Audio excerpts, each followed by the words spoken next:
gostaria de chamar aqui ele para começar nosso bate-papo, que é o Werner Roger, sócio da Trígono Capital. Obrigada por estar aqui com a gente, viu, Werner? Por estar aqui estreando na BMC News com a gente. Seja sempre muito bem-vindo. Bom dia para você.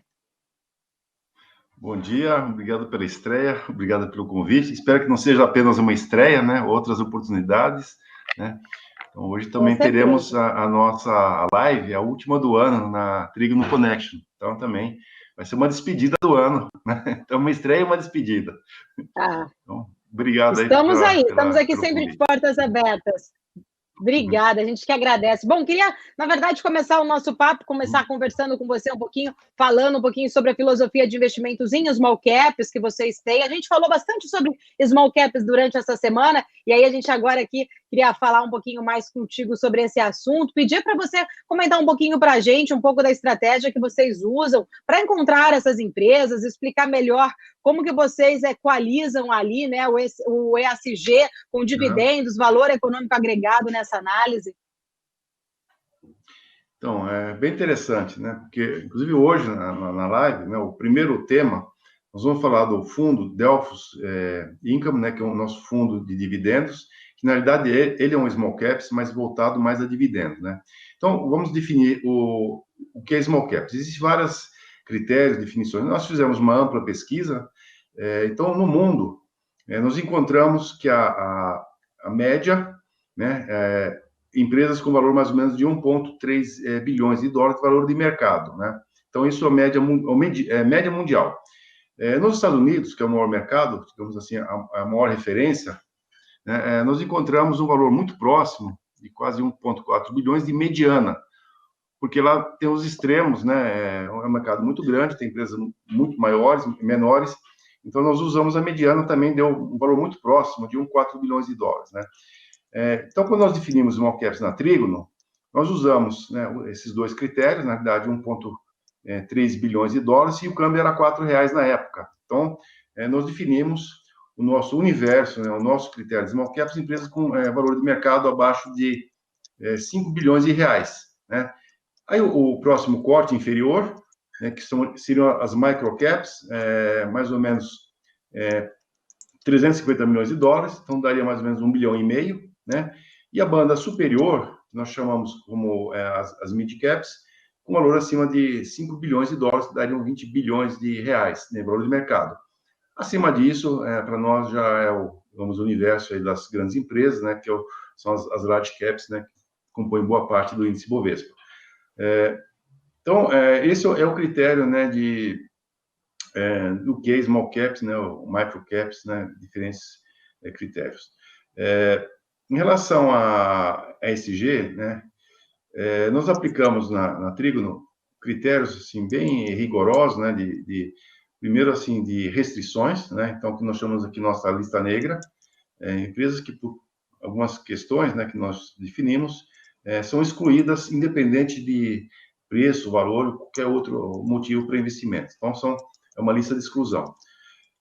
E outro ponto importante, né, que nós aprendemos, na verdade, desde minha história, né, corporativa no Citibank na década de 90, né, quando o Citi introduziu no Brasil o rating, né, de crédito para fazer a precificação, né, do crédito, né, porque antes não tinha assim um critério de risco. E depois isso foi sendo desenvolvido e também posteriormente na Asset do Citi, na Western, nós desenvolvemos uma modelagem, né, de precificação das debêntures, onde questões relacionadas a ESG também eram ponderadas. Nós vimos aí recentemente, né, o caso Braskem, né, que isso afeta a qualidade do crédito, né, agora a Petrobras quer vender, não consegue, o valor das garantias, elas, né, da Odebrecht, com as ações vão se reduzir. Então, é muito importante também no crédito e também em renda variável o ESG. Então, nós temos lá uma metodologia, né, de ponderação dos fatores de risco que nós consideramos. E outro critério importante, né, que na realidade nós temos alguns estudos, inclusive pelo Morgan Stanley, né, que eles pegaram 20 anos de valorização nas bolsas mundiais, isso não é especificamente para o mercado. Isso foi um estudo de 90 páginas que nós tivemos acesso. 2/3, né, 65% do retorno em 20 anos das ações são relacionados aos dividendos. Logicamente, os dividendos são reinvestidos, como se fossem reinvestidos comprando mais ações, né, da mesma empresa. 1/3 é a valorização das ações, né? Então, o ganho de capital se limita a 1/3, né, e 2/3 é relacionados aos dividendos. Então, quem acha que comprar hoje e vender amanhã é mais caro, né, a fonte de ganho, né, no longo prazo não é verdade. Então, para o investidor institucional, né, os fundos soberanos, né, os fundos de pensões, as endowments, o que interessa é realmente os dividendos, né, eventualmente algum ganho de capital.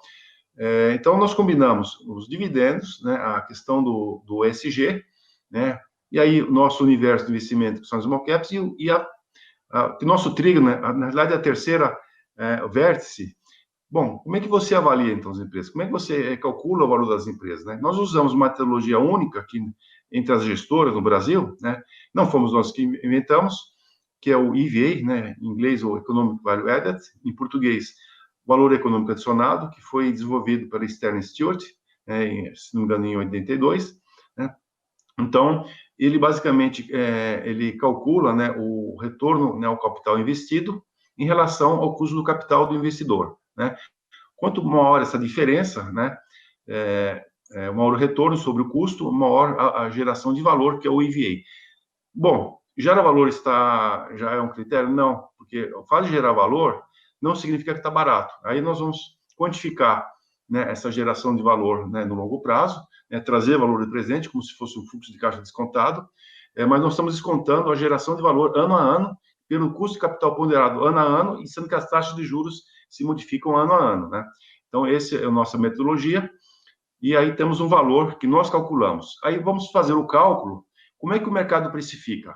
Ou por múltiplos, que seria o PL, né, que é bastante simples, né, custa 13 vezes, 15 vezes, 10 vezes os lucros, ou pelo valor econômico, o EBITDA, né, o EV sobre o EBITDA, né, que é o EV/EBITDA, ou Firm Value EBITDA, que é bastante usado, múltiplos de 6, 8 vezes, 15 vezes, né, e também pelo DCF. Então, nós vamos comparar o nosso valuation com a média, né, dessas outras 3 metodologias. Quanto mais distante, quanto assim que o mercado estaria calculando, né, enquanto nós estamos calculando, né, se essa diferença for grande, é uma oportunidade grande de arbitrar, né, a precificação de mercado. E também nós vamos comparar assim com o preço das ações.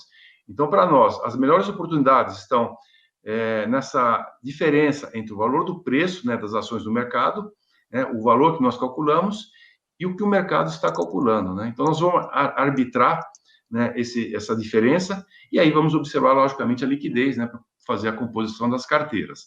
Então, basicamente, são esses os nossos critérios e essa nossa metodologia, que eu diria assim que ela é única, né? Eu não conheço alguma outra gestora que usa o EVA na metodologia né, de cálculo de valor das companhias, né, o valor intrínseco, e nós aplicamos na prática, né?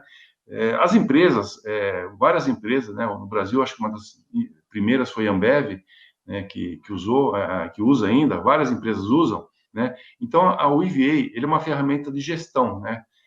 E também o próprio IBGC recomendou aos conselheiros de administração que usem o EVA para remunerar seus executivos, né, para ver se, né, realmente a gestão da companhia está gerando valor, né, para o acionista, não é por múltiplo de EV, EBITDA, não é assim, margem de EBITDA, nem lucro, nem ROIC, né, que isso aí é usado, ou faturamento, mas sim um critério bastante objetivo, né, em relação à geração de valor.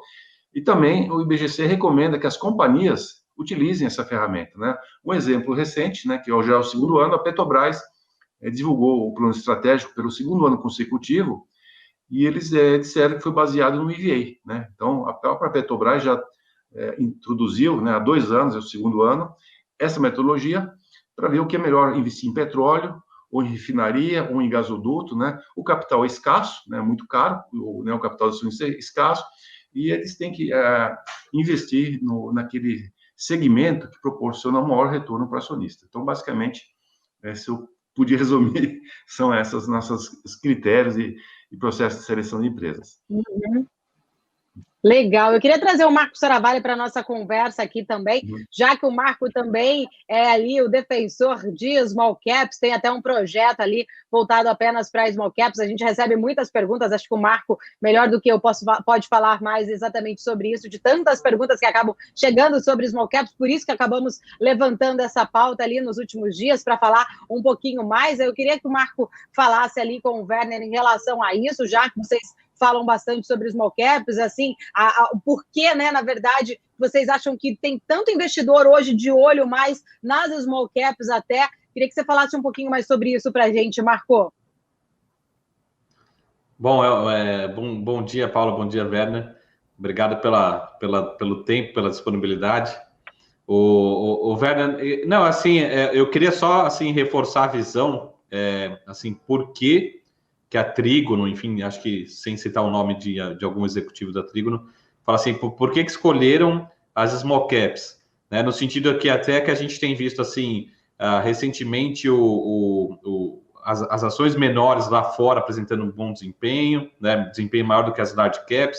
A gente tem, historicamente, tem vários estudos, mas acho que talvez um dos grandes estudiosos nesse desempenho aí das ações menores, dos ciclos, enfim, um dos estudiosos é o próprio Damodaran, ele fala assim que em ciclos de alta, as small caps também tendem historicamente a compensar esse risco de ser menor, de ter menos liquidez, menos cobertura, mas também elas compensam com ganho maior. Enfim, eu queria só fazer um resumo por que vocês escolheram small caps, né, assim, para ter essa especialidade. E segundo, se vocês estão otimistas com essa, se a gente pode dizer, essa classe de ações para 2021, para os próximos anos, no sentido assim, temos ainda boas empresas, grandes empresas.